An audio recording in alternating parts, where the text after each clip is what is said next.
case how to change Facebook language. First of all, open up Facebook app, and then if you use iPhone iOS devices, tap on three lines at the bottom right corner of the screen. If you use Android devices, tap on three lines at the top right corner of the screen.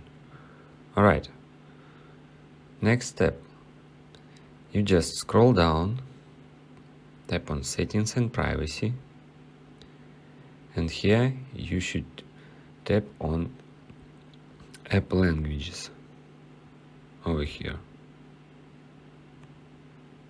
If you use Android devices, you just from the appeared list select language that you would like.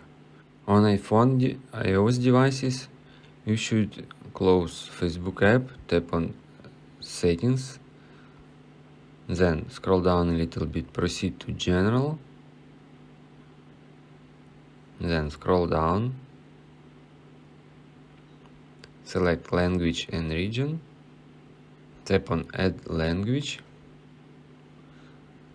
select any of language, and then tap on Use any language would you like.